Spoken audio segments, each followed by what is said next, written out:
Kapitola 33. Splnené proroctvá o Ježišovi. Teraz sa pozrime na Ježiša. V tomto bode by ste mali vedieť, že Ježiš je Syn Boží, že zostúpil z neba, aby zomrel za vaše hriechy, že momentálne vládne v nebi a že mu bolo zaslúbené, že sa po súžení vráti na zem. Pozrime sa na niekoľko biblických proroctiev o Ježišovi a porovnajme ich s tým, čo sa skutočne stalo. 33.1. Proroctvá o Ježišovom narodení. Židovský ľud sa v písme učil, že Spasiteľ ich príde zachrániť. Na tohto Mesiáša sa tešili, pretože dostali veľa podrobností o tom, čo majú hľadať, vrátane podrobností o jeho narodení. O narodení Ježiša sa veľa predpovedalo. Pozrieme sa na 5 z týchto detailov predpovedaných pred tisíckami rokov. 33 bod. 1.1. Ježiš sa mal narodiť v Betleheme. Prvé z týchto proroctiev, ktoré budeme hodnotiť, je Ježišovo narodenie v Betleheme. Proroctvo. Toto proroctvo napísal Micheáš v 8. storočí pred Kristom. Ježiš sa narodil okolo 4 pred Kristom. Vieme to, pretože Herodes Veľký bol vládcom, keď sa Ježiš narodil, a tiež vieme, že Herodes zomrel krátko po Ježišovom narodení. Herodes zomrel v 4 pred Kristom.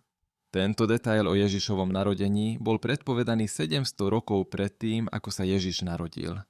Ale ty, Betlehem Efrata, hoci si malý medzi tisíckami Júdu, predsa z teba mi vyjde ten, ktorý bude vládcom v Izraeli, ktorého východy sú od pradávna, od vekov. Micheáš 5.2, nová verzia kráľa Jakuba. Toto proroctvo hovorí, že budúci vládca Izraela príde z Betlehema. Tiež nám hovorí, že pôvod tejto osoby je z dávnych čias, dokonca od večnosti. Plnenie. Túto správu o Ježišovom narodení zaznamenal Matúš. Bol jedným z Ježišových učeníkov. Pravdepodobne to počul z prvej ruky od Ježišovej matky Márie, ktorá bola samozrejme prítomná pri Ježišovom narodení. Matúš to zaznamenal v roku 50 po Kristovi. Keď sa Ježiš narodil v judejskom Betleheme za dní kráľa Herodesa, hľa, múdrci od východu prišli do Jeruzalema a hovorili: Kde je ten narodený kráľ židovský? Lebo sme videli jeho hviezdu na východe a prišli sme sa mu pokloniť. Keď to počul kráľ Herodes, znepokojil sa a s ním celý Jeruzalém. Zhromaždil všetkých veľkňazov a zákonníkov ľudu a spýtal sa ich, kde sa narodí Kristus. Povedali mu: V judskom Betleheme, lebo toto je napísané skrze proroka: Ty, Betlehem, judská krajina, nie si najmenší medzi judskými kniežatami. Lebo z teba vyjde vladár, ktorý bude pásť môj ľud Izrael. Matúš 2.1 až 6. Kňazi a učitelia v čase Ježišovho narodenia verili v presnosť tohto prorockého písma. Keď múdri astronómovia z východu prišli do Jeruzalema a pýtali sa kráľa Herodesa, vládcu Izraela, kde sa narodil Mesiáš, Herodesovi učenci mu citovali Micheášovo proroctvo. Herodes prikázal mudrcom, aby išli do Betlehema. V skutočnosti Herodes tak neochvejne veril presnosti tohto písma, že nariadil, aby boli v Betleheme zabití všetky deti mužského pohlavia vo veku do 2 rokov. Nechcel, aby tento Mesiáš, ktorý sa narodil, spochybňoval jeho vládu nad Izraelom. A keď odišli, hľa, anjel Pánov sa zjavil Jozefovi vo sne a povedal: Vstaň, vezmi dieťa a jeho matku, uteč do Egypta a zostaň tam, kým ti nepoviem, lebo Herodes bude hľadať dieťa, aby ho zahubil. Vstal, vzal v noci dieťa a jeho matku a odišiel do Egypta. Keď Herodes videl, že sa mu posmievajú mudrci, veľmi sa rozhneval a poslal a zabil všetky deti mužského pohlavia, ktoré boli v Betleheme a po celom okolí, od 2 rokov a menej, podľa presného času, ktorý sa dozvedel od mudrcov. Matúš 2.13 až 14, 16. Je zaujímavé, že Ježiš sa skutočne narodil v Betleheme. Mal sa narodiť v Nazarete. Mária a Jozef, jeho rodičia, žili v Nazarete. Predtým, ako sa Ježiš narodil, cisár Augustus, rímsky cisár, požadoval, aby boli všetci zapísaní. Izrael bol v tomto období pod rímskou nadvládou. Takže každý muž sa musel vrátiť do rodného mesta svojej rodiny, aby bol započítaný do tohto zápisu. Tak sa dozvedáme, že Jozef a Mária išli do Betlehema. Lukáš o tom zaznamenal správu v 60. roku nášho letopočtu. Lukáš bol Ježišovým nasledovníkom a pravdepodobne to počul z prvej ruky od Ježišovej matky Márie. V V tých dňoch vyšiel rozkaz od cisára Augusta, aby bol zapísaný celý svet. Toto bol prvý zápis, keď bol Quirinius guvernérom Sýrie. Všetci sa išli zapísať sami, každý do svojho mesta. Aj Jozef vystúpil z Galilei, z mesta Nazaret, do Judska, do Dávidovho mesta, ktoré sa volá Betlehem, pretože bol z Dávidovho domu a rodiny. Zapísať sa z Mary, ktorá sa zaňho zaviazala vydať za manželku, keďže je tehotná. Lukáš 2, 1 až 5. O tomto zápise, ktorý Lukáš zaznamenal, prebieha určitá diskusia. Niektorí vedci si myslia, že sa to týka sčítania ľudu, ale archeológovia nenašli historické záznamy o sčítaní ľudu Cezára Augusta, konkrétne počas tohto obdobia. Lukáš však nepovedal, že išlo o sčítanie ľudu. Povedal, že ide o zápis. Zápis sa mohol vzťahovať na prísahu, ktorú Cezar Augustus požadoval, aby sa mu ľud v tomto časovom období zaviazal. Malo to ukázať súhlas s jeho 25. rokom pri moci a jeho novým titulom Pater Patriae, ktorý mu udelil rímsky senát. Historik Jozefus písal o tejto prísahe, ktorú museli všetci zložiť. Tu je časť toho, čo povedal, keď teda celý židovský národ zložil prísahu, že bude verný cisárovi a záujmom kráľa, títo muži v počte vyše 6 000 odmietli prisahať. Viete, že existuje len jedna osoba, ktorá by mohla naplniť toto prorocké písmo, pretože musela vždy existovať. Je to Ježiš. Toto je písmo, v ktorom Ján vysvetľuje, že Ježiš na počiatku existoval u Boha. Ježiš je tým večným životom. Čo bolo od počiatku, čo sme počuli, čo sme na vlastné oči videli, čo sme videli a čoho sa naše ruky dotkli, o slove života a život sa zjavil a videli sme a svedčíme a zvestujeme vám život, večný život, ktorý bol u Otca a zjavil sa nám. Čo sme videli a počuli, zvestujeme vám, aby ste aj vy mali spoločenstvo s nami. Áno, a naše spoločenstvo je s Otcom a s jeho synom Ježišom Kristom. 1. Ján 1, 1 až 3. 33 bod, 1 bod 2. Ježiš sa narodil Panne a volal sa Imanuel. Pozrime sa spolu na tieto dve proroctvá. Biblia predpovedala, že Ježiš sa narodí Panne a bude sa volať Imanuel. Proroctvo. Tieto proroctvá napísal Izaiáš v 8. storočí pred Kristom. Bolo to asi 700 rokov predtým, ako sa Ježiš narodil. Tu nám Izaiáš hovorí, že Panna porodí syna, ktorý sa bude volať Imanuel. Je tiež zaujímavé poznamenať, že toto narodenie je znamením od Pána, Boha. To by vám malo byť jasné, pretože všetci vieme, že panny nemôžu otehotnieť. Panna, ktorá rodí, nie je niečo, čo sa stane bez toho, aby sa to stalo Bohom. Preto vám sám Pán dá znamenie. Hľa, Panna počne a porodí syna a dá mu meno Imanuel. Izaiáš 7:14. Plnenie. Matúš aj Lukáš nám rozprávajú o Ježišovom narodení z Panny.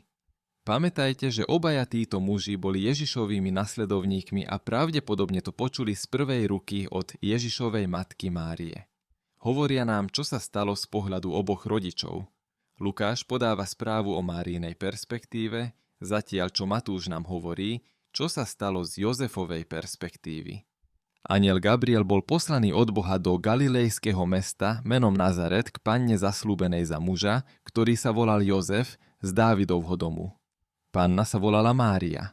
Keď vošiel, anjel jej povedal: Raduj sa, milovaná, Pán je s vami, požehnaná si medzi ženami. Ale keď ho uvidela, veľmi ju to slovo znepokojilo a uvažovala, aký druh pozdravu by to mohol byť. Anjel jej povedal: Neboj sa, Mária, lebo si našla milosť u Boha. Hľa, počneš vo svojom lone a porodíš syna a dáš mu meno Ježiš. Bude veľký a bude sa volať synom Najvyššieho. Pán Boh mu dá trón jeho otca Dávida a naveky bude kráľovať nad Jakubovým domom. Jeho kráľovstvu nebude konca. Mária povedala anjelovi: Ako sa to môže stať, keď som panna? Anjel jej odpovedal: Duch Svätý zostúpi na teba a moc Najvyššieho ťa zatieni. Preto aj Svätý, ktorý sa z vás narodil, sa bude volať Boží syn. Lukáš 1, 26 až 35. Jozef, jej manžel, keďže bol spravodlivý muž a nechcel z nej urobiť verejný príklad, zamýšľal ju tajne prepustiť. Ale keď o tom premýšľal, hľa, anjel Pánov sa mu zjavil vo sne a povedal: Jozef, Syn Dávidov, neboj sa vziať si Máriu za manželku, lebo to, čo sa v nej počalo, je z Ducha Svätého. Porodí syna. Dáš mu meno Ježiš, lebo on zachráni svoj ľud od hriechov. Teraz sa to všetko stalo, aby sa splnilo, čo povedal Pán ústami proroka: hľa, Panna počne a porodí syna. Nazvu jeho meno Imanuel, čo v preklade znamená Boh s nami. Matúš 1, 19 až 23. Vidíme, ako sa Márii aj Jozefovi zjavil anjel Gabriel, ktorý doručil posolstvo od Boha o narodení Ježiša. Keď Máriu oplodnil Boží duch svätý, Jozef a Mária sa zasnúbili. Viete si predstaviť, čo si Jozef musel myslieť, keď mu Mária povedala, že je tehotná? Som si istý, že neveril, že ju Boh oplodnil. Pravdepodobne si myslel, že spala s iným mužom. To by sa považovalo za cudzoložstvo, ktoré sa trestalo smrťou. Pravdepodobne si myslel, že Mary si tento príbeh vymyslela, aby nebola ukameňovaná za svoj hriech. Myslím, že preto Gabriel najprv povedal Jozefovi, aby sa nebal prijať Máriu za manželku, a potom potvrdil, že dieťa bolo počaté z Ducha Svätého. V Biblii je veľa prípadov, v ktorých ľudia hovorili o Ježišovi ako o Božom synovi. Toto prvé písmo je démon, ktorý ho pozná. Nedovolil im hovoriť, odkazuje na Ježiša, ktorý nedovolil démonom hovoriť. Z mnohých vychádzali aj démoni, ktorí kričali a hovorili: Ty si Kristus, Syn Boží. Pokarhal ich a nedovolil im hovoriť, pretože vedeli, že on je Kristus. Lukáš 4:41. Rímsky stotník, ktorý bol svedkom Ježišovho ukrižovania, tu spoznal, kto je Ježiš. A stotník a tí, čo boli s ním a hľadeli na Ježiša, keď videli zemetrasenie a to, čo sa stalo, zľakli sa a povedali: toto bol naozaj Boží syn. Matúš 27:54. Apoštol Pavol, v tom čase známy ako Saul, sa stretol s Ježišom, keď bol vonku a prenasledoval Ježišových nasledovníkov. Vedel, že aj Ježiš je syn Boží, ale Saul stále dýchal hrozbami a zabíjaním proti učeníkom Pánovým. Cestou sa dostal do blízkosti Damasku a zrazu okolo neho zažiarilo svetlo z neba. Padol na zem a počul hlas, ktorý mu hovoril: Saul, Saul, prečo ma prenasleduješ? Povedal: Kto si, Pane? Pán povedal: Ja som Ježiš, ktorého ty prenasleduješ. Ale vstaň a vojdi do mesta, potom ti povedia, čo máš robiť. Ananiáš odišiel a vošiel do domu. Položil na neho ruky a povedal: Brat Saul, Pán, ktorý sa ti zjavil na ceste, po ktorej si prišiel, ma poslal, aby si videl a bol naplnený Duchom Svätým. Okamžite mu z očí spadlo niečo ako šupiny a dostal zrak. Vstal a dal sa pokrstiť. Hneď v synagógach ohlasoval Krista, že je Boží syn. Skutky 9.1, 3 až 6, 17 až 18, 20. Vo vyššie uvedenej Matúšovej správe jasne vidíme, že Jozefovi bolo povedané, že dieťa sa bude volať Imanuel. Anjel mu dokonca citoval Izaiášovo proroctvo. Imanuel môžete považovať za prídavné meno pre Ježiša. Znamená to Boh s nami. 33 bod, 1 bod 3. Ježiš by bol potomkom kráľa Dávida. Štvrté proroctvo, na ktoré sa pozrieme, je predpoveď, že Mesiáš Ježiš bude priamym potomkom kráľa Dávida. Proroctvo. Toto proroctvo napísal Jeremiáš okolo 600 rokov pred Kristom, čiže 600 rokov pred narodením Ježiša. Hľa, idú dni, hovorí Hospodin, že vzbudím Dávidovi spravodlivý výhonok a bude kráľovať ako kráľ a bude konať múdro a bude konať právo a spravodlivosť v krajine. Za jeho dní bude Júda spasený a Izrael bude bývať bezpečne. Toto je jeho meno, ktorým sa bude volať Hospodin naša spravodlivosť. Jeremiáš 23, 5 až 6. V tomto písme je vetva odkazom na potomstvo, deti. Dávid mal teda mať syna, ktorý sa bude volať Jahve, naša spravodlivosť. To znamená, že jeho syn poskytne cestu k spravodlivosti. Plnenie. Lukáš aj Matúš poskytujú podrobný rodokmeň Ježiša. Pamätajte, že obaja boli Ježišovými učeníkmi a pravdepodobne o tom mali správu z prvej ruky od Ježišovej matky Márie. Matúš uvádza rodokmeň Ježišovho zákonného otca Jozefa. Zahrnul som časť tohto zoznamu počnúc s Davidom. Jozef je potomkom syna kráľa Dávida Šalamúna. Kniha rodokmeňa Ježiša Krista, syna Dávidovho, syna Abrahámovho. Izai sa stal otcom kráľa Dávida. Dávid sa stal otcom Šalamúna. Šalamún sa stal otcom Rechabeáma. Jakob sa stal otcom Jozefa, manžela Márie, z ktorej sa narodil Ježiš, ktorý sa volá Kristus. Matúš 1, 1, 6 až 7, 16. Lukáš zaznamenáva rodokmeň Ježišovej matky Márie. Vieme, že ide o odkaz na Máriu, pretože jej otec sa volal Heli. Mária je potomkom syna kráľa Dávida Nátana. Sám Ježiš, keď začal učiť, mal asi 30 rokov a bol, ako sa predpokladalo, synom Jozefa, syna Héliho, Matata, syna Nátana, syna Dávidovho, syna Izaiho. Lukáš 3, 23, 31 až 32. Je zaujímavé, že Máriu a Jozefa možno vysledovať až ku kráľovi Dávidovi. Boh nechcel, aby existovali nejaké pochybnosti o tom, že Ježišova línia je v línii kráľa Dávida. Proroctvo tiež hovorilo, že Dávidovo potomstvo poskytne spôsob našej spravodlivosti. Vieš presne to, čo Ježiš prišiel na zem urobiť. Ježiš je jediný, kto je spravodlivý a dáva nám dar spravodlivosti, keď v neho uveríme. Deti moje, toto vám píšem, aby ste nezhrešili. Ak niekto zhreší, máme radcu u Otca Ježiša Krista, spravodlivého. A on je obeťou zmierenia za naše hriechy a nie len za naše, ale aj za celý svet. 1. Ján 2, 1 až 2. Lebo hriech tohto jediného muža, Adama, spôsobil smrť, ktorá vládla nad mnohými. Ale ešte väčšia je Božia úžasná milosť a jeho dar spravodlivosti, pretože všetci, ktorí ju príjmú, budú žiť vo víťazstve nad hriechom a smrťou prostredníctvom tohto jediného človeka, Ježiša Krista. Rimanom 5, 17 Nový živý preklad. 33 bod, 1 bod 4. Ježiš by vyšiel z Egypta. Posledným písmom, na ktoré sa pozrieme v súvislosti s narodením Ježiša, je predpoveď, že Ježiš príde z Egypta ako dieťa. Keďže vieme, že sa narodil v Betleheme, muselo sa stať niečo, čo poslalo Ježiša a jeho rodičov do Egypta. Proroctvo. Toto proroctvo napísal Ozeáš okolo 750 rokov pred Kristom alebo 750 rokov pred narodením Ježiša. Boh je ten, kto hovorí v tomto proroctve a hovorí, že povolá svojho syna z Egypta. Vieme, že Boží syn hovorí o Ježišovi. To znamená, že v určitom okamihu bude Ježiš žiť v Egypte. Keď bol Izrael dieťa, miloval som ho a povolal som svojho syna z Egypta. Ozeáš 11.1. Plnenie. Matúš, Ježišov učeník, naďalej podáva správu o tom, čo sa stalo po Ježišovom narodení. Mudrci z východu, ktorí navštívili Máriu a Jozefa po Ježišovom narodení, odchádzajú. Potom Jozefovi anjel povie, aby utiekol do Egypta, pretože Herodes plánuje zabiť Ježiša. A keď odišli, hľa, anjel Pánov sa zjavil Jozefovi vo sne a povedal: Vstaň, vezmi dieťa a jeho matku, uteč do Egypta a zostaň tam, kým ti nepoviem, lebo Herodes bude hľadať dieťa, aby ho zahubil. Vstal, vzal v noci dieťa a jeho matku a odišiel do Egypta a bol tam až do Herodesovej smrti, aby sa splnilo, čo bolo povedané Pánom ústami proroka: Z Egypta som povolal svojho syna. Matúš 2, 13 až 15.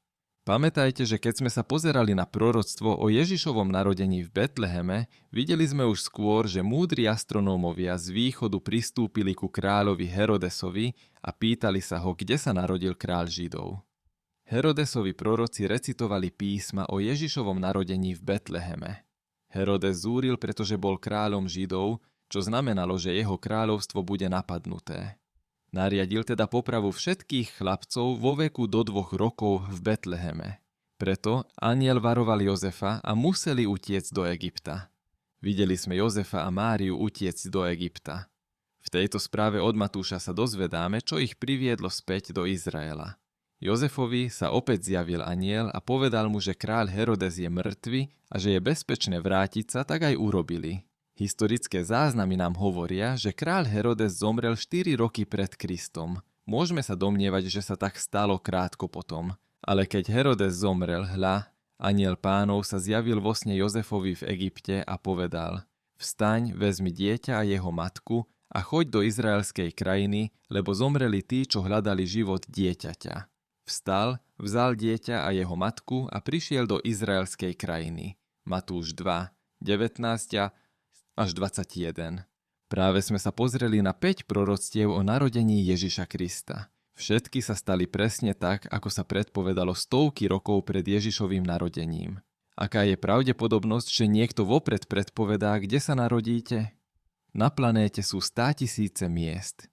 Vieme, že človek môže urobiť veľmi nepravdepodobný dobrý odhad a urobiť ho správne. Čo keby ste predpovedali, kde sa narodíte, ako sa narodíte, do akej rodiny sa narodíte, ako sa budete volať a mimoriadne okolnosti, ktoré sa stanú v čase vášho narodenia? To by bolo niečo nie. A keby sa to stalo presne tak, ako tá osoba povedala, čo by ste si o tej osobe pomysleli? Verili by ste, že ten človek bol prorok? Verili by ste veciam, ktoré vám povedali, pretože v minulosti boli také presné. Zavesili by ste na každé slovo, ktoré povedali. Pravdepodobne by ste ich dokonca chceli uctievať. Toto sa stalo v súvislosti s Ježišom. Ľudia, ktorí predpovedali jeho narodenie, život, smrť a z mŕtvych stanie mali Boha ako zdroj informácií. Celé písmo je Bohom vdýchnuté. Boh vie všetko, začiatok a koniec. Boh urobil tieto podrobné predpovede o Ježišovi a všetky sa vyvinuli presne tak, ako povedal. Už si Boh zaslúžil vašu dôveru? Dúfam, že má. Zaslúži si to. Tiež dúfam, že sa vo vás zapáli túžba prečítať každé slovo, ktoré vám Boh napísal. Pozrime sa, čo ešte hovorí Božie slovo o Ježišovi. 33.2. Proroctva o Ježišovom živote a službe. V tejto časti sa pozrieme na 4 proroctvá, ktoré boli urobené o veciach, ktoré urobil Mesiáš, Ježiš a niektorých udalostiach, ktoré sa udiali počas jeho života. 33.2.1. Ježiš by bol prorokom. Prvé proroctvo, o ktorom budeme uvažovať, je, že Ježiš bude Božím prorokom a že bude schopný vykonať mnoho zázrakov. Proroctvo. Toto proroctvo zaznamenal Mojžiš v 15. storočí pred Kristom, čiže 15 rokov pred narodením Ježiša. Mojžiš hovorí a hovorí, že prorok bude ako on. Aký teda bol Mojžiš? Mojžiš hovoril s Bohom. Vieme tiež, že Mojžiš vyviedol svoj ľud zo zajatia. Dokázal robiť zázraky, ako sú mori a rozdelenie Červeného mora. Mojžiš tiež učil svoj ľud o Bohu. Takže toto sú niektoré veci, ktoré by sme očakávali od tohto proroka, o ktorom hovorí. Hospodin, tvoj Boh, ti vzbudí proroka spomedzi tvojich bratov, ako som ja. Budete ho počúvať. Deuteronomium 18.15. Izaiáš napísal tieto dve proroctvá v 8. storočí pred Kristom. Hovorí nám, že sám Boh príde a urobí zázraky, ako je dať zrak slepým, počuť hluchým, chodiť ku chromým a hlas nemým. Hľa, tvoj Boh príde s pomstou, s Božou odplatou. Príde a zachráni ťa. Vtedy sa otvoria oči slepých a otvoria sa uši hluchých. Potom bude chromý skákať ako jeleň a jazyk nemého bude spievať. Izaiáš 35, 4 až 6. Okrem toho nám Izaiáš hovorí, že Mesiáš bude kázať dobré posolstvo, ktoré oslobodí zajatcov. Bude mať schopnosť prepustiť tých, ktorí sú zviazaní. Duch Pána Jahveho je nado mnou, pretože ma Jahve pomazal, aby som pokorným hlásal dobré posolstvo. Poslal ma, aby som zviazal ľudí so zlomeným srdcom, aby som vyhlásil zajatým slobodu a tým, ktorí sú spútaní, prepustenie, aby som vyhlásil rok priazne Jahveho a deň pomsty nášho Boha. Izaiáš 61, 1 až 2. Plnenie. Ak ste ešte nečítali evanjelia v Novom zákone, urobte to. Tieto 4 evanjeliové knihy Matúša, Marek, Lukáša a Jána podávajú očitými svedkami správu o tom, čo Ježiš povedal a urobil. Keď to urobíte, bude vám tak neuveriteľne zrejmé, že Ježiš bol skutočne tým prorokom, o ktorom hovorili Mojžiš a Izaiáš. Milujem toto písmo, ktoré napísal Ján, jeden z Ježišových učeníkov. Ján nasledoval Ježiša niekoľko rokov a bol očitým svedkom všetkého, čo Ježiš urobil. Je aj mnoho iných vecí, ktoré Ježiš urobil a ak by boli všetky napísané, predpokladám, že ani samotný svet by nemal miesto na knihy, ktoré by boli napísané. Ján 21.25. Celý svet by nemohol obsahovať všetky knihy, ktoré sa dali napísať o Ježišovi a veciach, ktoré urobil. Len sa nad tým na chvíľu zamyslite a snažte sa to pochopiť. Niečo, čo svet nemôže obsiahnuť, ma núti myslieť na nekonečno. Je len jeden, kto je nekonečný, a to je Boh. Veľký je náš Pán a mocný v sile. Jeho chápanie je nekonečné. Žalm 147, 5. Môže sa niekto skryť na tajných miestach, aby som ho nevidel? Hovorí Jahve. Nenaplňam nebo a zem? Hovorí Jahve. Jeremiáš 23, 24. Pozrime sa na niektoré záznamy v Biblii o Ježišovi, ktorý naplňa toto proroctvo o tom, že je Božím prorokom a koná zázraky. Tieto správy napísali Ježišovi učeníci Matúš a Ján. Obaja boli očitými svedkami toho, čo zapísali. Keď Ježiš vstúpil do Jeruzalema krátko predtým, ako bol zatknutý a ukrižovaný, dozvedáme sa, že sa zhromaždilo veľké množstvo ľudí a hovorili o ňom ako o prorokovi. Toto sú ľudia, ktorí boli svedkami toho, čo Ježiš povedal a urobil. Keď sa Ježiš a učeníci blížili k Jeruzalemu, prišli do mesta Betfage na Olivovej hore. Väčšina davu rozprestrela svoje odevy na ceste pred ním a iní odrezali konáre zo stromov a rozprestreli ich na cestu. Ježiš bol v strede sprievodu a ľudia okolo neho kričali: Chvála Bohu za syna Dávidovho. Požehnanie toho, kto prichádza v mene Pánovom. Chvála Bohu na najvyššom nebi. Keď vošiel, celé mesto Jeruzalém sa rozbúrilo. Kto to je? Pýtali sa. A zástupy odpovedali: To je Ježiš, prorok z Nazareta v Galilei. Matúš 21, 1, 8 až 11, nový živý preklad. V tejto správe vidíme, ako sa farizei, židovskí náboženskí vodcovia, pýtajú muža, ktorý býval slepý, ako dostal zrak. Slepý mal božské stretnutie s Ježišom, pri ktorom bol uzdravený. Preto sa ho aj farizei opäť pýtali, ako prezrel. Povedal im: Dal mi blato na oči, umýl som sa a vidím. Opäť sa opýtali slepého: Čo naňho hovoríš, veď ti otvoril oči? Povedal: On je prorok. Ján 9, 15, 17. Aj farizei sa snažili Ježiša zabiť, no báli sa povstania ľudu, pretože ľudia považovali Ježiša za proroka. Keď sa ho chceli zmocniť, báli sa zástupov, lebo ho považovali za proroka. Matúš 21, 46. Tu nám Lukáš rozpráva o niečom skutočne neuveriteľnom, čo sa stalo. Ježiš sa stretáva s vdovou, ktorá práve stratila svojho jediného syna. Keď sa Ježiš priblížil, muži niesli rakvu jej syna. V týchto veršoch je Pán Ježiš. Pretože Ježiš mal s ňou súcit, vzkriesil jej syna z mŕtvych. A keď sa priblížil k bráne mesta, hľa vyniesli mŕtvého, jediného syna jeho matky, a ona bola vdova. Bolo s ňou veľa ľudí z mesta. Keď ju Pán uvidel, zľutoval sa nad ňou a povedal jej: Neplač. Priblížil sa a dotkol sa rakvy a nosiči zostali stáť. Povedal: Mladý muž, hovorím ti, vstaň. Mŕtvy sa posadil a začal hovoriť. A dal ho svojej matke. Všetkých sa zmocnil strach a oslavovali Boha a hovorili: Veľký prorok povstal medzi nami. A Boh navštívil svoj ľud. Lukáš 7, 12 až 16. Ako reagovali ľudia na to, že videli, ako sa niekto znovu vzkriesil? Zmocnil sa ich strach. Vedeli, že práve boli svedkami toho najúžasnejšieho prejavu Božej moci. Boh je jediný, kto má moc nad životom a smrťou, a oni to vedeli. Poznali, že medzi nimi bol aj sám Boh. Matúš rozpráva o zaujímavom rozhovore medzi Jánom Krstiteľom, ktorý bol v tom čase vo väzení, a Ježišom. Ján poslal pár svojich učeníkov, aby sa Ježiša spýtali, či je Mesiáš. Mal pochybnosti kvôli svojim vlastným okolnostiam. Pozrite sa, čo im Ježiš povedal. Keď Ján počul vo väzení Kristove skutky, poslal dvoch zo svojich učeníkov a povedal mu: Si ten, ktorý prichádza, alebo máme hľadať iného? Ježiš im odpovedal: Choďte a povedzte Jánovi, čo počujete a vidíte. Slepí vidia, chromí chodia, malomocní sa očisťujú, hluchí počujú, mŕtvi vstávajú. A chudobným sa zvestuje dobrá zvesť. Matúš 11, 2 až 5. Ježiš rozprával o úžasných zázrakoch, ktoré robil ako dôkaz, že je Mesiáš. Po Ježišovom vzkriesení stretol pár svojich nasledovníkov kráčajúcich po ceste a presne o tom hovorili aj o prorokovi, ktorý robil mocné zázraky a učil o Bohu. V ten istý deň kráčali dvaja Ježišovi nasledovníci do dediny Emauzy, 7 míl od Jeruzalema. Ako kráčali, rozprávali sa o všetkom, čo sa stalo. Keď sa rozprávali o týchto veciach, zrazu prišiel sám Ježiš a začal s nimi chodiť. Ale Boh im zabránil, aby ho spoznali. Spýtal sa ich, o čom tak sústredene diskutujete, keď kráčate? Zastavili sa a na ich tvárach sa objavil smútok.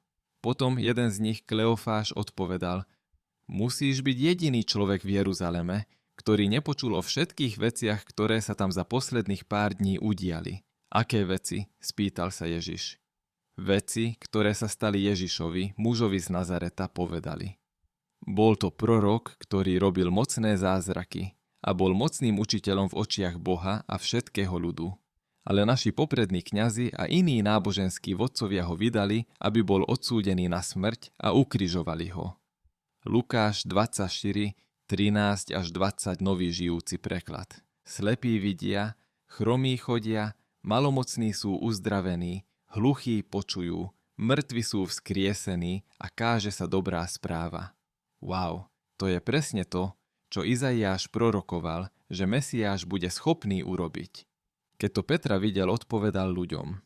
Čínte teda pokánie a znova sa obráťte, aby boli zmazané vaše hriechy, aby nastali časy osvieženia od Pánovej prítomnosti a aby mohol poslať Krista Ježiša, ktorý bol pre vás už predtým vysvetený, ktorého musí prijať nebo až do časov obnovenia všetkých vecí, o ktorých už dávno hovoril Boh ústami svojich svätých prorokov.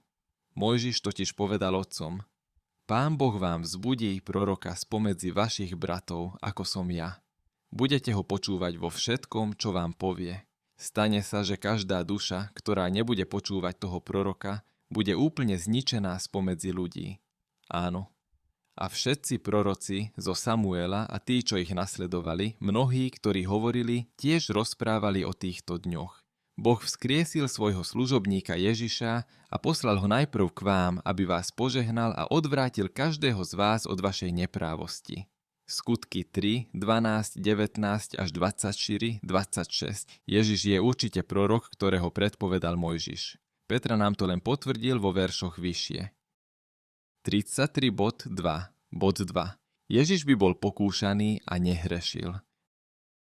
Nasledujúce dve proroctvá sa týkajú toho, že Ježiš bol pokúšaný a nezhrešil. Keďže Ježiš je plne Boh a je plne človek, bol pokúšaný satanom rovnako ako my. Obrovský rozdiel medzi nami a Ježišom je v tom, že Ježiš nikdy nezhrešil. Všetci sme hriešnici. Ježiš žil dokonalý život. Jeho dokonalý život bol vopred predpovedaný. Toto je len ďalšia vlastnosť, ktorú by sme mohli hľadať, aby nám pomohla identifikovať Spasiteľa. Proroctvo. Tu je ďalšie proroctvo zaznamenané Izaiášom v 8. storočí pred Kristom. Učíme sa, že Mesiáš by sa nedopustil žiadneho násilia ani žiadneho podvodu. Inými slovami, hovoril len pravdu a prejavoval len spravodlivosť. Urobili mu hrob s bezbožnými a s boháčom, ktorý zomrel, hoci sa nedopustil násilia a v jeho ústach nemal žiadnu lesť. Izaiáš 53.9. Toto proroctvo pravdepodobne napísal Dávid v 10. storočí pred Kristom. Je to písmo o Mesiášovi. Hovorí sa, že sa mu nestane žiadne zlo, čo znamená, že jeho duša bola chránená a všetko, čo sa mu stalo a zdalo sa zlé, bude naozaj dobré. Tiež hovorí, že k vášmu obydliu sa nepriblíži žiadna mor, čo znamená, že nebude mať žiadnu chorobu ani chorobu. Vidíme, že Boh sa chystal božsky chrániť túto osobu, pretože anjeli ju budú strážiť všetkými spôsobmi. Pretože si urobil útočisko Hospodina a príbytok Najvyššieho, nestane sa ti zlé, ani sa nepriblíži žiadna rana k tvojmu príbytku.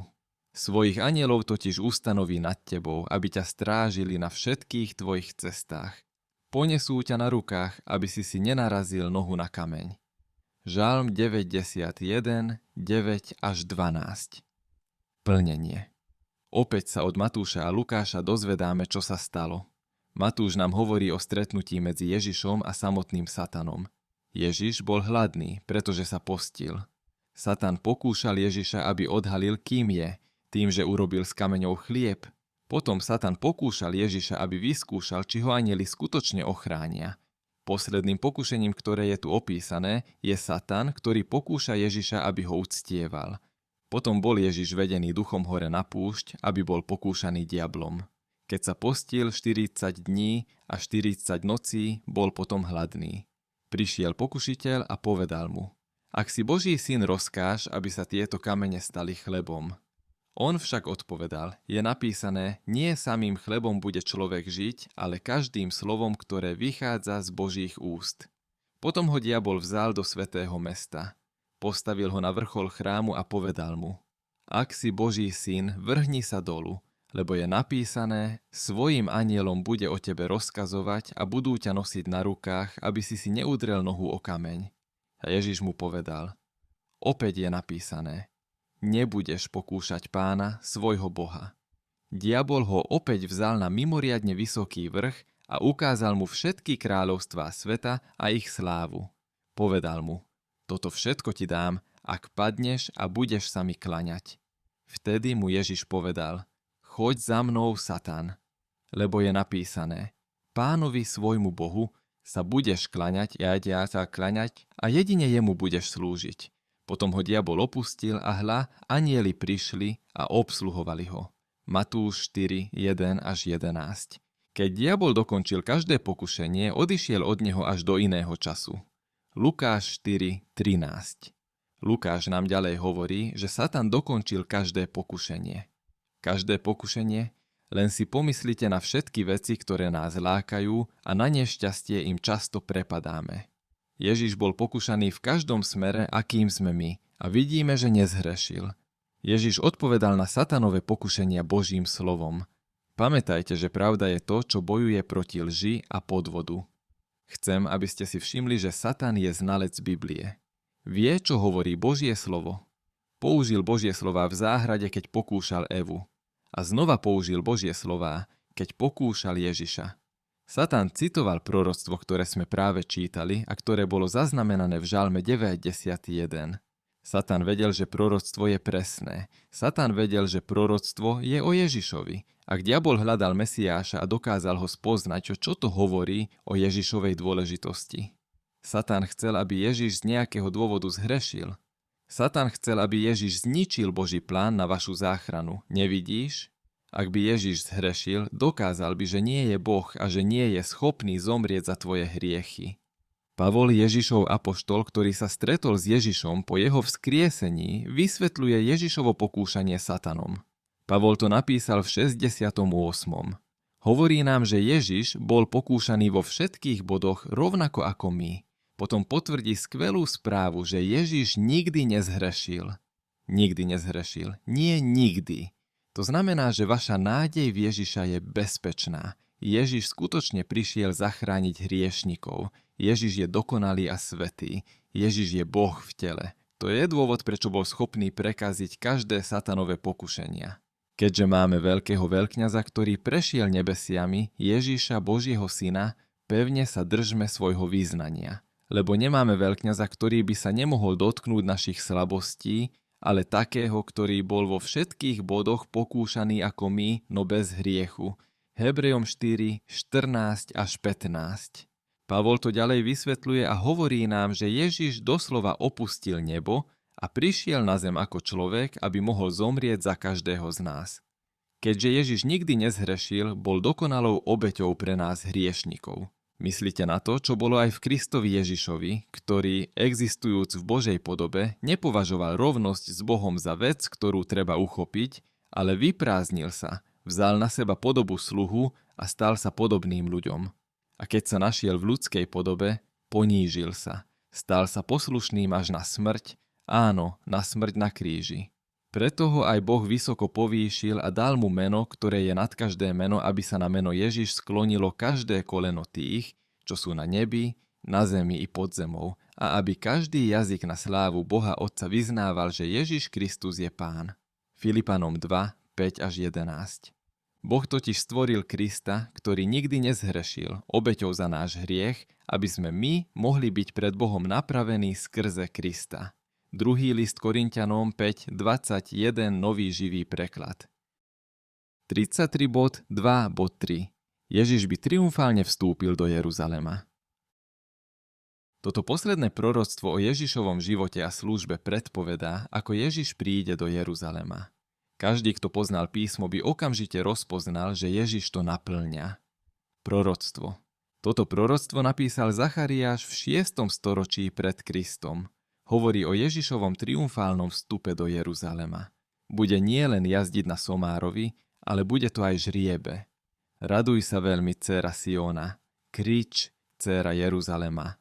Hľa, tvoj kráľ prichádza k tebe. On je spravodlivý a má spásu. Pokorný a jazdiaci na oslíkovi, ba aj na osliadku, žriebetku osla.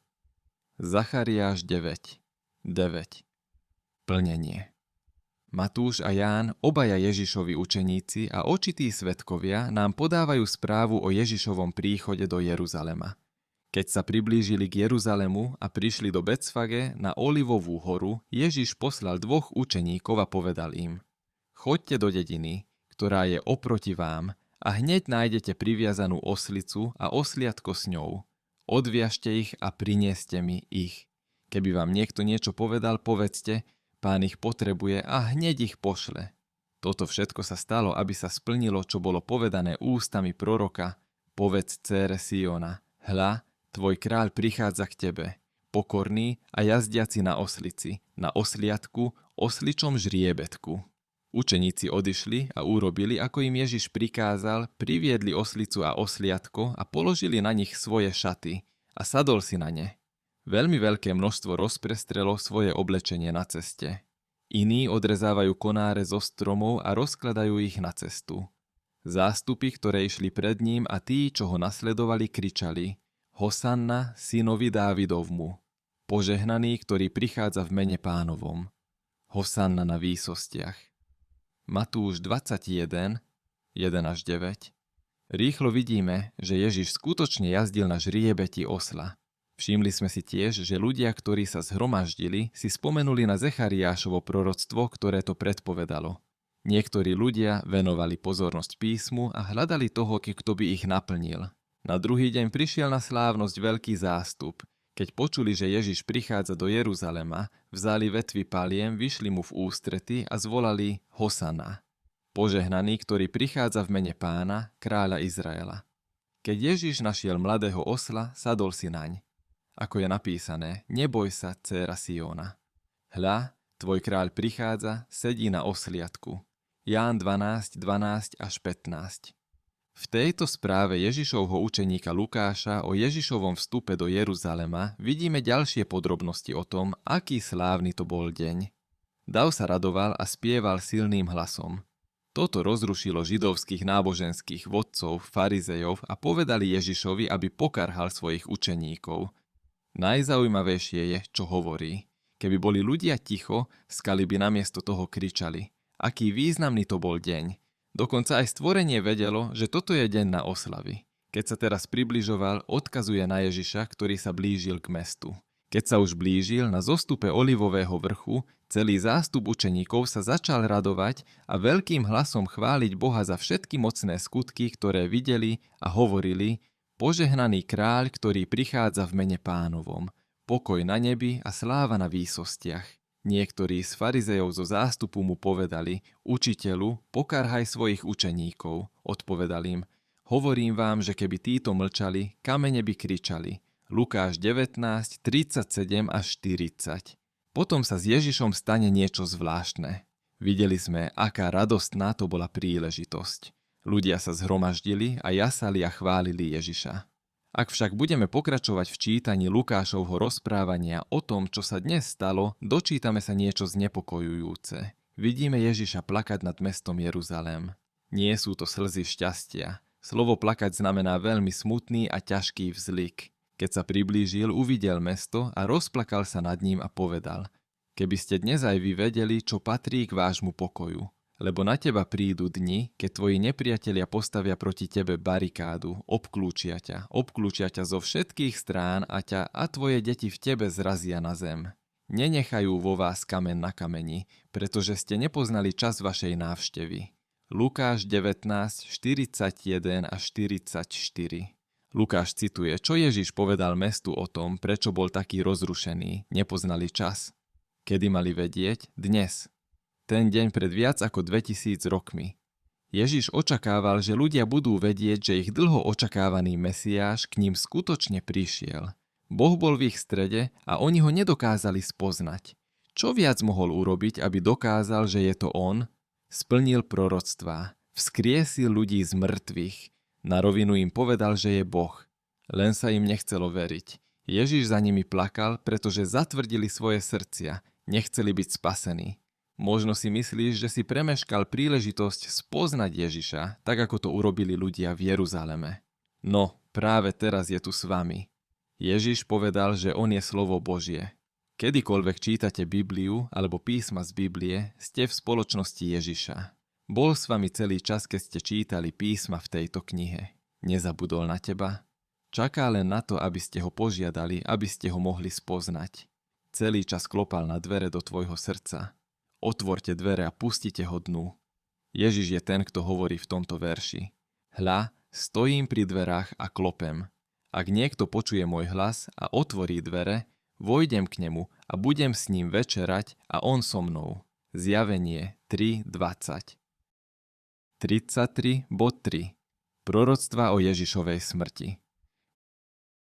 Biblia poskytuje mnoho proroctiev o Ježišovej smrti. Niektoré sú celkom živé, podrobné a znepokojujúce. Pozrieme sa na jeho prorokovanú smrť ukrižovaním. 33 bod 3.1. Ježiš by bol ukrižovaný. Z proroctiev o Ježišovom ukrižovaní sa môžeme naučiť veľa vecí. Fascinujúce na nich je, že prvé známe ukrižovanie spomenul Herodotos, staroveký grécky historik, v roku 522 pred Kristom a vykonali ho Peržania. Všetky proroctvá boli napísané dávno predtým, ako boli Rimania pri moci a dlho predtým, ako bol tento typ smrti vynájdený. Poskytnuté detaily sú teda ohromujúce. Tu je niekoľko detailov, ktoré sa dozvedáme. Ježiš bude ukrižovaný medzi dvoma zločincami, bude kruto bitý, Ježiš nebude mať zlomené kosti, Ježiš bude prebodnutý, strážcovia budú losovať o jeho odev, Ježiš bude vyliatý ako voda, jeho srdce sa roztopí, bude sa mu posmievať a jeho telo bude uložené do hrobu bohatého muža. A čo je najdôležitejšie, bolo nám povedané, že Ježiš zomrie za naše hriechy. Proroctvo. Toto proroctvo napísal kráľ Dávid v 10. storočí pred Kristom, asi 1000 rokov pred narodením Ježiša. Toto proroctvo sa týkalo Mesiáša, o ktorom vieme, že je Ježiš. Bože môj, prečo si ma opustil? Ale ja som červ a nie človek. Výčitka ľudí a ľuďmi opovrhovaná. Všetci, ktorí ma vidia, sa mi posmievajú. Urážajú ma svojimi perami. Pokrútili hlavami a vraveli: Dúfa v Hospodina, nech ho oslobodí, nech ho zachráni, lebo má v ňom záľubu.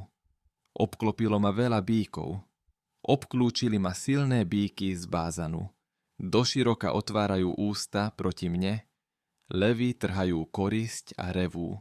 Som rozliatý ako voda. Všetky moje kosti sú sklbou, moje srdce je ako vosk, roztopí sa vo mne, moja sila vyschla ako črep. Jazyk sa mi prilepí na strechu úst. Priviedol si ma do prachu smrti, pretože ma obklopili psi. Skupina zločincov ma uzavrela. Prepichli mi ruky a nohy. Viem si spočítať všetky kosti. Pozerajú a hľadia na mňa. Rozdeľujú moje šaty medzi seba. Losovali o moje oblečenie. Žálm 22, 1, 6 až 8, 12 až 18.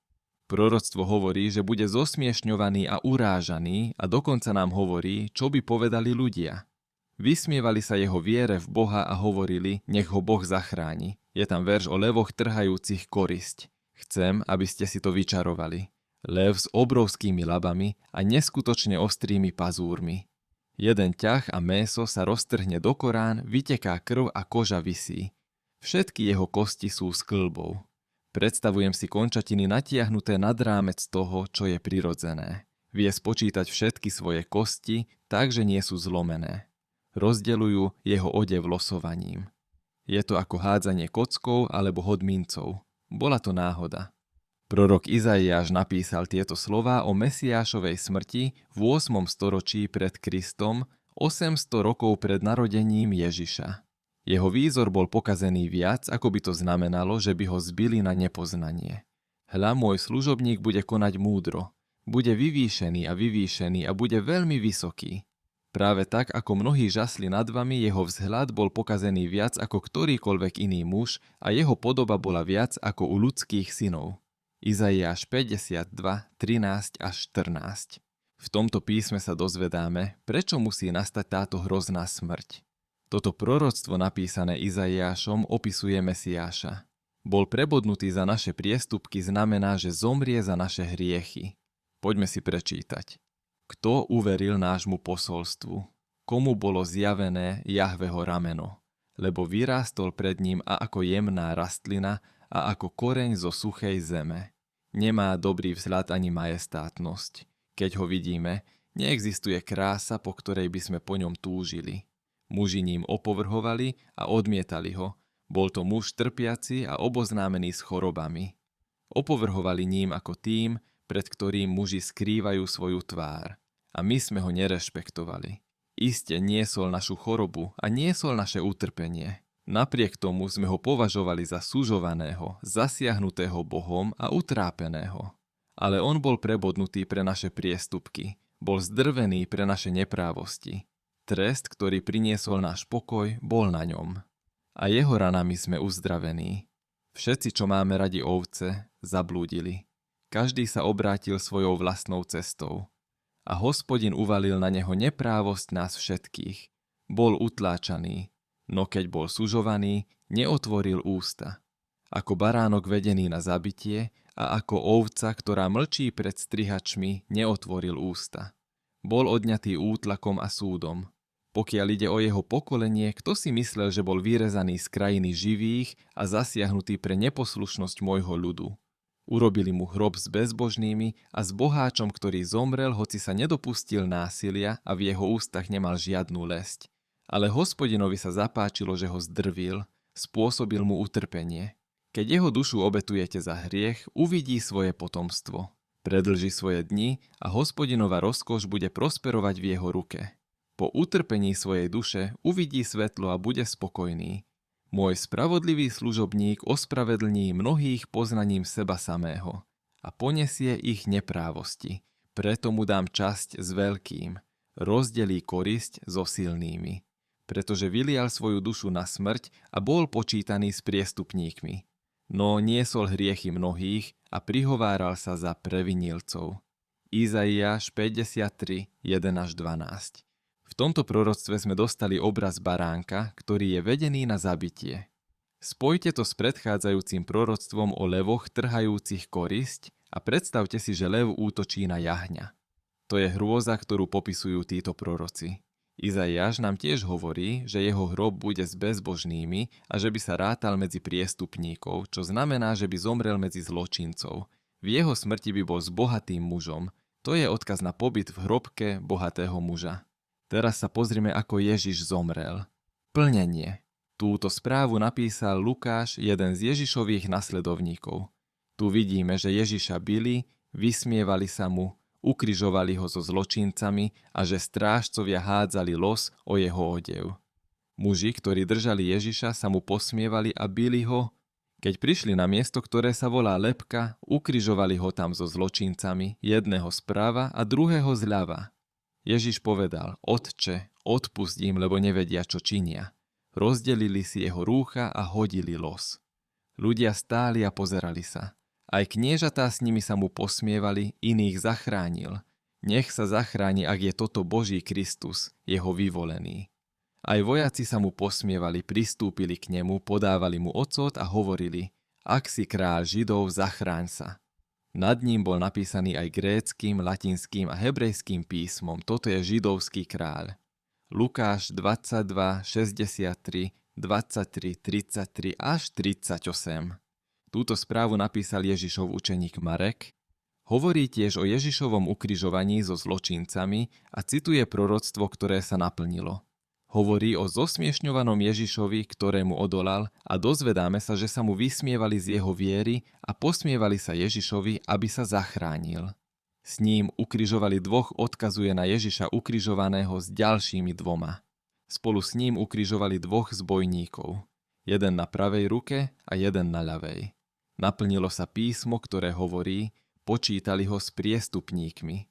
Tí, čo išli okolo, sa mu rúhali, krútili hlavami a hovorili: Há, ty, čo zničíš chrám a postavíš ho za 3 dní, zachráň sa a zostúp z kríža. Podobne aj veľkňazi posmievali sa medzi sebou so zákonníkmi, iných zachránil. Nevie sa zachrániť.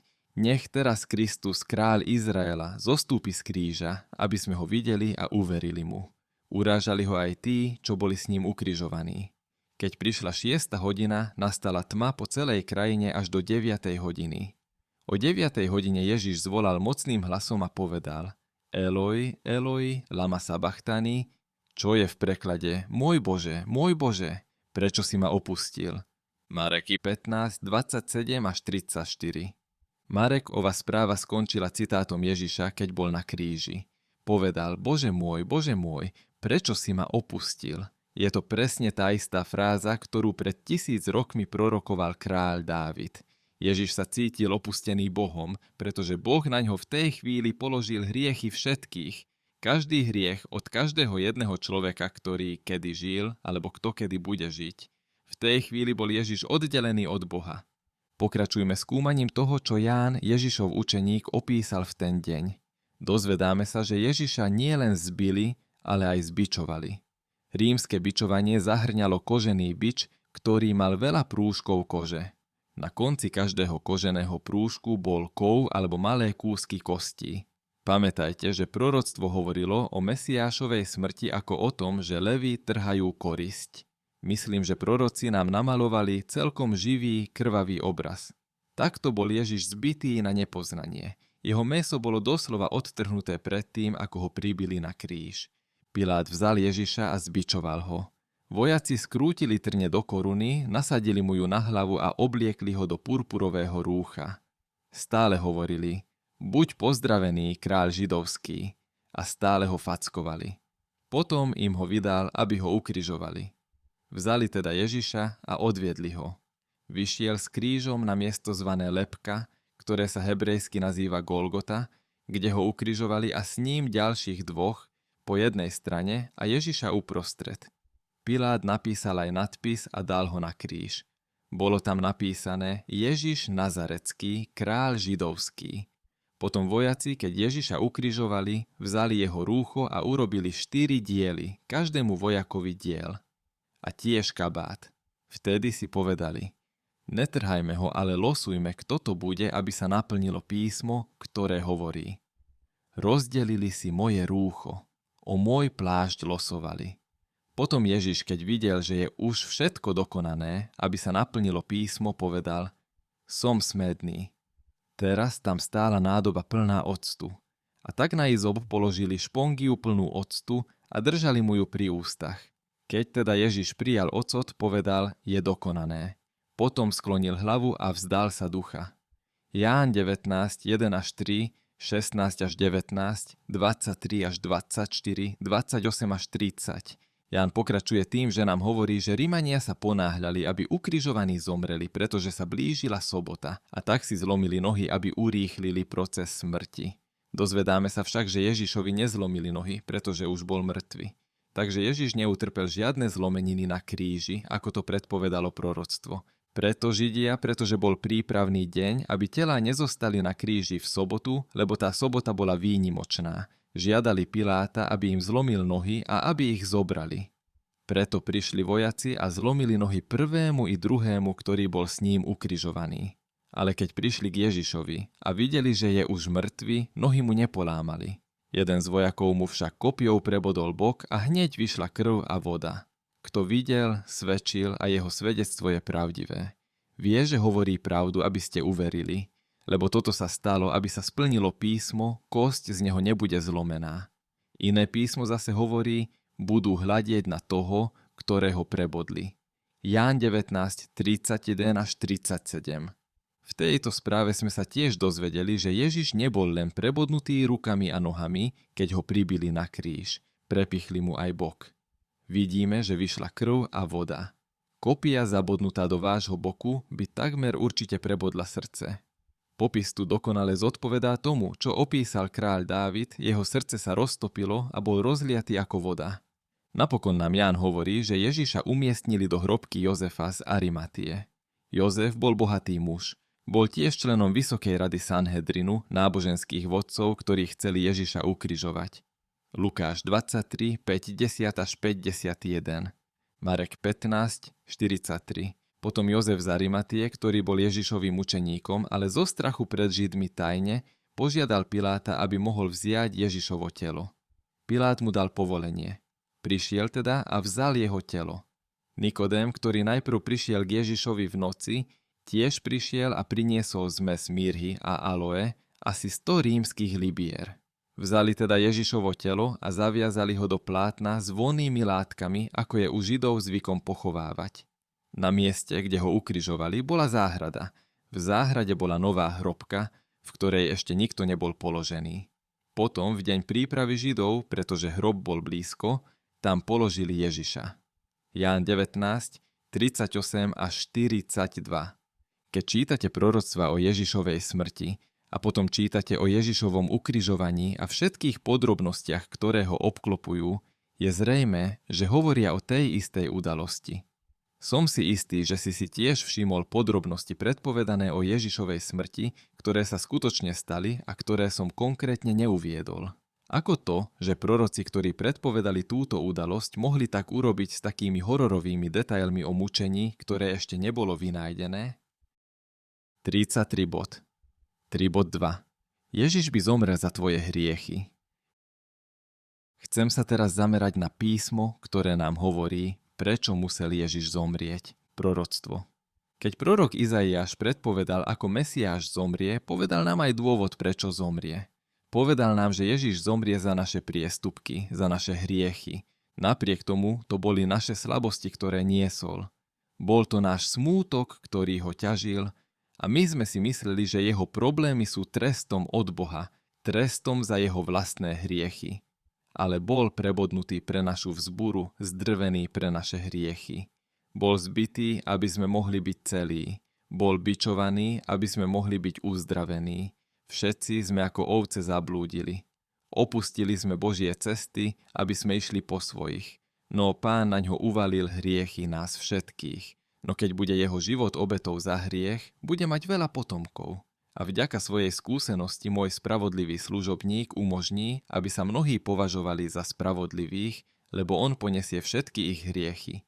Niesol hriechy mnohých a prihováral sa za rebelov. Izaiáš 53, 4 až 6, 10 až 12, preklad Nového života. Plnenie. Tu máme účet od Petra. Bol jedným z Ježišových učeníkov.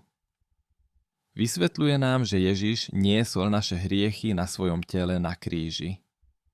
Ježiš to urobil, aby sme mohli byť pred Bohom považovaní za spravodlivých.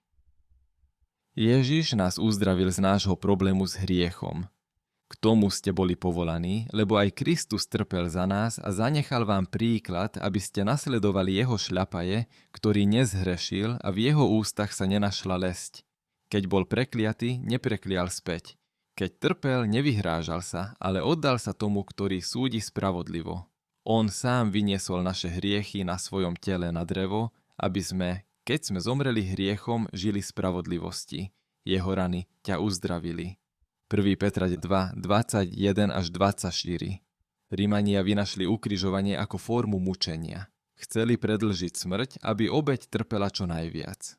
Pri čítaní správy o Ježišovom ukrižovaní ste sa dozvedeli, že Ježiša zbičovali na nepoznanie a pravdepodobne sotva žil pre veľkú stratu krvi, keď bol pribitý na kríž. Potom bol urážaný a zosmiešňovaný. Boh vložil všetky tvoje konkrétne hriechy na Ježiša. Zamyslite sa nad všetkými hriechmi, ktoré ste spáchali počas svojho života. Boh nám povedal, že trestom za hriech je smrť. Ježiš zomrel smrťou, ktorú si zaslúžiš. Ježiš zomrel za teba. Ježiš je Boh v tele. Mohol zísť rovno z kríža a ukázať tým posmievačom, že naozaj je tým, kým hovorí, že je. Ale neurobil to, pretože mal prácu. Bol na misii, aby ťa zachránil. Jeho láska k tebe bola dôležitejšia ako bolesť a utrpenie, ktoré znášal. Ježiš je ten, kto hovorí v týchto veršoch. Lebo som nezostúpil z neba, aby som plnil svoju vôľu, ale vôľu toho, ktorý ma poslal. Toto je vôľa môjho Otca, ktorý ma poslal, aby som zo všetkého, čo mi dal, nič nestratil, ale aby som ho vzkriesil v posledný deň. To je vôľa toho, ktorý ma poslal, aby každý, kto vidí Syna a verí v Neho, mal večný život. A ja ho vzkriesím v posledný deň. Ján 6, 38 až 40. Čo musíte urobiť, aby ste boli spasení? Ježiš odpovedal, že verte v osobu, ktorú Boh poslal. Ver v Ježiša. Povedali mu teda, čo máme robiť, aby sme konali skutky Božie? Ježiš im odpovedal, toto je dielo Božie, aby ste verili v toho, ktorého on poslal. Ján 6, 28 až 29. 33.4. Proroctva o Ježišovom zmrtvých vstaní. Teraz by ste mali vedieť, že Ježiš nezostal mŕtvy po tom, čo bol ukrižovaný. Aj toto bolo vopred predpovedané. Preskúmame niekoľko proroctiev o tom, čo sa stane s Ježišom po jeho smrti. Potom ich porovnáme s tým, čo sa skutočne stalo. 33.4.1. Ježiš by vstal z mŕtvych. Prvým písmom, o ktorom budeme uvažovať, je predpoveď, že Ježiš vstane z mŕtvych, proroctvo. Tieto dve proroctva napísal kráľ Dávid v 10. storočí pred Kristom. Obaja hovoria o Ježišovi, ktorý je svätý. Šeol je odkaz na miesto, kde žijú mŕtvi, ako aj na zostupovanie do jamy a skazu. Tento starozákonný prorok očakával, že Mesiáš porazí smrť.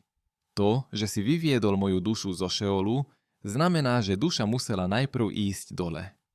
Jahve ho mám vždy pred sebou, lebo nenecháš moju dušu v Šeole a nedovolíš, aby tvoj svätý videl porušenie. Žalm 16, 8, 10. Hospodine, vyviedol si moju dušu z pekla. Zachoval si ma nažive, aby som nezostúpil do jamy. Žalm 33. Ján, Ježišov učeník, pre nás zaznamenáva ďalšie proroctvo o Ježišovom vzkriesení. Ján cituje Ježišove slová.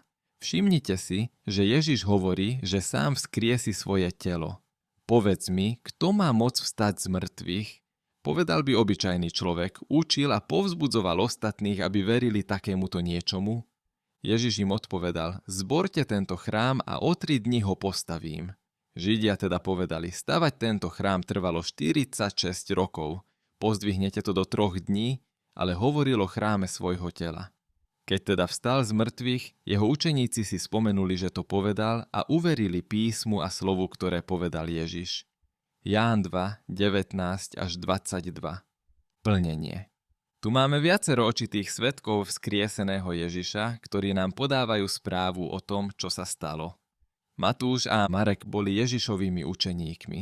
Keď ženy narazili na prázdny hrob a anjel im povedal, že Ježiš nezomrel, okamžite odišli a oznámili to Ježišovým učeníkom. Obaja by si z prvej ruky vypočuli správu o tom, čo sa stalo od žien a potom by videli prázdny hrob. Teraz po sobote, keď začalo svítať v prvý deň týždňa, Mária Magdaléna a druhá Mária prišli pozrieť hrob. Hľa, nastalo veľké zemetrasenie, lebo anjel Pánov zostúpil z neba, prišiel, odvalil kameň od dverí a sadol si naň. Jeho vzhľad bol ako blesk a jeho odev bol biely ako sneh. Zo strachu pred ním sa stráže otriasli a boli ako mŕtvi. Anjel odpovedal ženám, nebojte sa, lebo viem, že hľadáte Ježiša, ktorý bol ukrižovaný. Nie je tu, lebo vstal, presne ako povedal. Matúš 28, 1 až 6. Keď sa pominula sobota, Mária Magdaléna, Mária Jakubova a Salome nakúpili voňavky, aby ho prišli pomazať. Veľmi skoro, v prvý deň týždňa prišli k hrobu, keď vyšlo slnko. Hovorili si medzi sebou. Kto nám odvalí kameň od dverí hrobu? Lebo to bolo veľmi veľké. Keď sa pozreli hore, videli, že kameň je odvalený späť. Keď vošli do hrobu, videli na pravej strane sedieť mladého muža, oblečeného v bielom rúchu a žasli. Povedal im, nečudujte sa, hľadáte Ježiša, Nazareckého, ktorý bol ukrižovaný. On vstal. Nie je tu. Marek 16, 1 až 6. Túto správu napísal apoštol Pavol. Keď bol na ceste do Damasku, videl vzkrieseného Ježiša a hovoril s ním.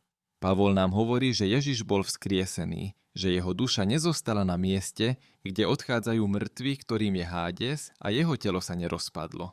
Keď povedal, že kráľ Dávid to predvídal a hovoril o tom, odkazuje na žalmy, ktoré sme práve čítali a ktoré prorokovali práve tieto veci.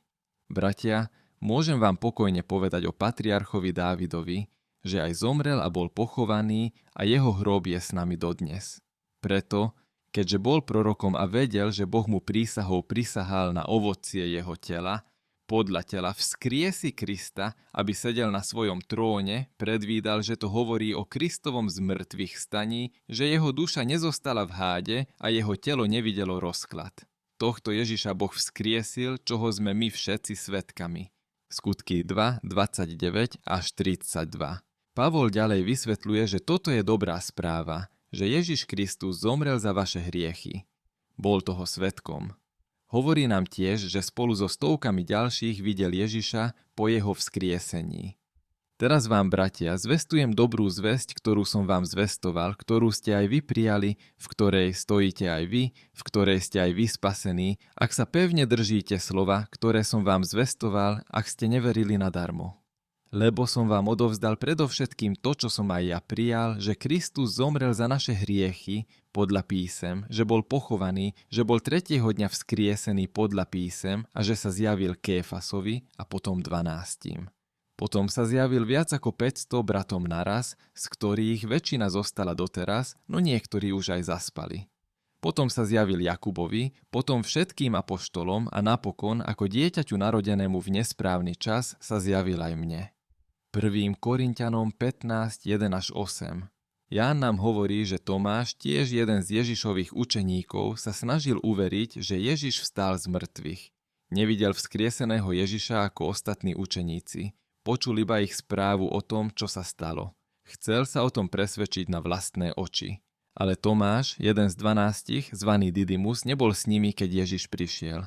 Ostatní učeníci mu teda povedali, videli sme Pána. Ale on im povedal, ak neuvidím na jeho rukách otlačok klincov, nevložím svoj prst do otlačku klincov a nevložím svoju ruku do jeho boku, neuverím.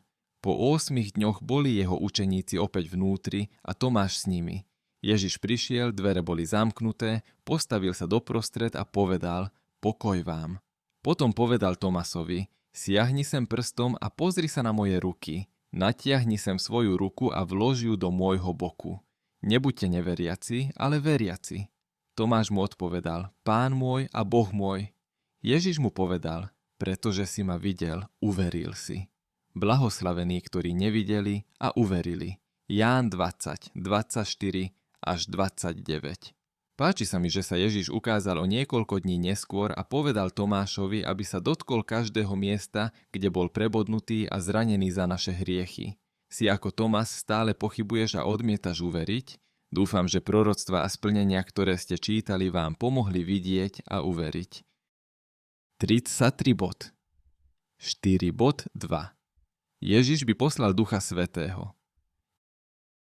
Keď Ježiš vzkriesil z mŕtvych, slúbil všetkým učeníkom a svojim nasledovníkom, že im pošle pomocníka. Pozrime sa na ďalšie proroctvo o Ježišovom zmrtvých vstaní a o tomto pomocníkovi, ktorý je známy ako Duch Svätý. Proroctvo. Toto proroctvo zaznamenal Matúš. Cituje Jána Krstiteľa, ktorý prorokoval, že Ježiš bude krstiť Duchom Svätým.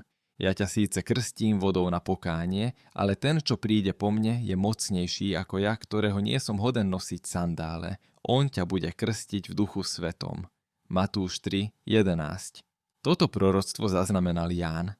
Je to priamy citát z Ježiša, kde učeníkom hovorí, že Boh im dá Ducha pravdy, ktorý v nich bude žiť. Budem sa modliť k Otcovi a on vám dá iného radcu, aby bol s vami na veky, Ducha pravdy, ktorého svet nemôže prijať, lebo ho nevidí a nepozná. Poznáte ho, pretože žije s vami a bude vo vás. Ján 14, 16 až 17. Matúš, Ján Krstiteľ a Ján boli očitými svedkami a nasledovníkmi Ježiša. Plnenie. Tu je to, čo sa stalo. Pavol nám dáva účet. Bol by očitým svedkom a sa účastníkom prijímania Ducha Svätého. Vidíme, že všetci učeníci sú na jednom mieste a zrazu sú naplnení Duchom Svätým. A keď prišiel deň letníc, boli všetci jednomyselne na jednom mieste. Zrazu sa z neba ozval zvuk, ako keď sa ženie silný vietor a naplnil celý dom, kde sedeli. Objavili sa jazyky ako oheň a rozdali im a na každého z nich sedel jeden. Všetci boli naplnení Duchom Svätým a začali hovoriť inými jazykmi, pretože Duch im dal schopnosť hovoriť. Skutky 2, 1 až 4. Keď Boh dal Ježišovým nasledovníkom, ktorí boli zhromaždení na tomto mieste, Ducha Svätého. Aj keď by dnes určite mohol urobiť to isté pre vás, poviem vám, že to nie je to, čo väčšina ľudí zažíva, keď prijímajú Ducha Svätého. Ak chcete prijať Ducha Svätého, všetko, čo musíte urobiť, je veriť tomu, čo som vám hovoril o Ježišovi. Že Ježiš zomrel za tvoje hriechy a vstal z hrobu. Povedz Ježišovi, že je ti ľúto, že si hriešnik a popros Ježiša, aby prišiel do tvojho života a dal ti Ducha Svätého ako pomocníka. Väčšina ľudí, ktorí vložili svoju vieru v Ježiša, cíti, že sa z nich sňalo veľké bremeno. Ako si sa cítia ľahšie a cítia pocit pokoja, ktorý sa nedá vysvetliť. Je to preto, že boli oslobodení z otroctva hriechu a smrti. Ducha Svätého nedostávate tak, že budete nasledovať Božie pravidlá, ale tým, že uveríte tomu, čo ste počuli o Ježišovi. Dovoľte mi položiť vám jednu otázku. Prijali ste Ducha Svätého poslušnosťou Mojžišovho zákona? Samozrejme, že nie. Dostali ste Ducha, pretože ste uverili posolstvu, ktoré ste počuli o Kristovi. Galatianom 3, 2. Preklad nového života. A teraz ste aj vy, pohania, počuli pravdu, dobrú správu, že vás Boh zachraňuje. A keď ste uverili v Krista, identifikoval vás ako svojich vlastných tým, že vám dal Ducha Svätého, ktorého už dávno zaslúbil. Efezanom 1, 13, nový živý preklad. Ak vo vás žije Ježišov Svätý Duch, potom už nie ste otrokom hriechu alebo smrti. Teraz teda niet odsúdenia tým, ktorí sú v Kristovi Ježišovi, ktorí nechodia podľa tela, ale podľa ducha, lebo zákon ducha života v Kristovi Ježišovi ma oslobodil od zákona hriechu a smrti. Rimanom 8, 1 až 2. 33 bod, 4 bod 3. Ježiš by sedel po pravici Boha. Biblia nám hovorí, čo sa stane s Ježišom, keď vstane z mŕtvych. Hovorí, že sa vráti do neba, aby bol s Bohom Otcom a posadil sa po Božej pravici. Posledné proroctvo, na ktoré sa pozrieme, sa týka Ježiša, ktorý zvíťazil nad smrťou a kráľoval v nebi s Bohom. Proroctvo. Toto proroctvo napísal kráľ Dávid v 10. storočí pred Kristom. Dávid zaznamenáva prorocký rozhovor medzi Bohom a Ježišom. Boh žiada Ježiša, aby sedel ako jeho pravá ruka. Dostaneme aj určitý kontext týkajúci sa času. Ježiš tam bude sedieť, kým jeho nepriatelia nebudú podnožkou jeho nôh. Hospodin hovorí môjmu pánovi: Seď po mojej pravici, kým nepoložím tvojich nepriateľov za podnožku tvojich nôh. Žalm 110, 1. Plnenie. V tejto správe o tom, čo sa stalo, nám Marek, Ježišov učeník, ktorý bol svedkom tejto udalosti, hovorí, že Ježiš odišiel do neba a posadil sa po pravici Boha. Marek by to skutočne videl. Môžem si len predstaviť, aké úžasné to pre neho muselo byť. Potom bol Pán, keď s nimi prehovoril, vzatý hore do neba a posadil sa po pravici Božej. Marek 16:19. V tejto správe apoštola Pavla nám tiež hovorí, že Ježiš vystúpil do neba po pravici Boha. Potom potvrdí, že proroctvo, ktoré povedal kráľ Dávid, sa splnilo. Tohto Ježiša Boh vzkriesil, čoho sme my všetci svedkami. Keďže bol teda vyvýšený Božou pravicou a dostal od Otca zasľúbenie Ducha Svätého, vylial toto, čo teraz vidíte a počujete. Lebo Dávid nevystúpil do neba, ale sám hovorí: Pán povedal môjmu pánovi: Seď po mojej pravici, kým nepoložím tvojich nepriateľov za podnožku tvojim nohám. Nech teda celý dom Izraela istotne vie, že toho Ježiša, ktorého ste vy ukrižovali, urobil Boh Pánom i Kristom. Skutky 2, 32 až 36. To by vám malo priniesť veľké pohodlie. Ježiš je v nebi po pravici Boha. Čaká nakoniec obdobia súženia. Vtedy sa opäť vráti a všetci jeho nepriatelia budú položení jeho nôh. Boh nám dal toľko zasľúbení. Splnené biblické proroctvá nám ukazujú, že Boh vždy dodrží svoje sľuby. Božie slovo je zárukou. Ježiš sa vráti. Budeš pripravený? Lukáš zaznamenáva rozhovor, ktorý mal Ježiš s niektorými zo svojich nasledovníkov. Stalo sa to po Ježišovom vzkriesení. Celkom pekne zhrňa to, čo sme sa naučili o Ježišovi. Toto som vám povedal, kým som bol ešte s vami, že sa musí splniť všetko, čo je o mne napísané v zákone Mojžišovom, v prorokoch a v žalmoch. Potom im otvoril myseľ, aby porozumeli písmu. Povedal im, tak je napísané. A tak bolo potrebné, aby Kristus trpel a tretieho dňa vstal z mŕtvych a aby sa v jeho mene zvestovalo pokánie a odpustenie hriechov všetkým národom, počnúc Jeruzalemom. Ste svedkami týchto vecí. Lukáš 24, 44 až 48. Naučili ste sa, že Boh o Ježišovi predpovedal veľa vecí a že Ježiš každú z nich splnil. Dozvedeli ste sa, že Boh bol konkrétny v proroctvách, ktoré dal, aby ste neprišli o Ježiša. Teraz ste svedkom týchto vecí, rovnako ako boli nasledovníci Ježiša. A teraz, keď už viete o Ježišovi, čo s ním urobíte?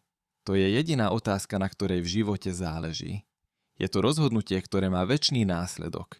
Ježiš je ten, kto hovorí v týchto veršoch. Zavolal k sebe zástup so svojimi učeníkmi a povedal im, kto chce ísť za mnou, nech zaprie sám seba, vezme svoj kríž a nasleduje ma. Lebo kto si chce život zachrániť, stratí ho. A kto stratí svoj život pre mňa a pre dobrú zvesť, zachráni si ho. Marek 8, 34 až 35. Všetko príde na život alebo na smrť. Vymeňte svoj súčasný život a získajte večný život. Alebo si ponechajte svoj súčasný život a získajte večnú smrť. Je to tak. Odovzdávaš svoj súčasný, pokazený, zlomený, utláčaný a zanechaný život Ježišovi a on ti na oplátku dá slávny, večný život v nebi. Život vhodný pre kráľa alebo kráľovnú. Teraz je to dohoda, ktorú by nikto nemal odmietnúť. Vtedy Petra odpovedal: Hľa, my sme opustili všetko a išli sme za tebou. Čo potom budeme mať?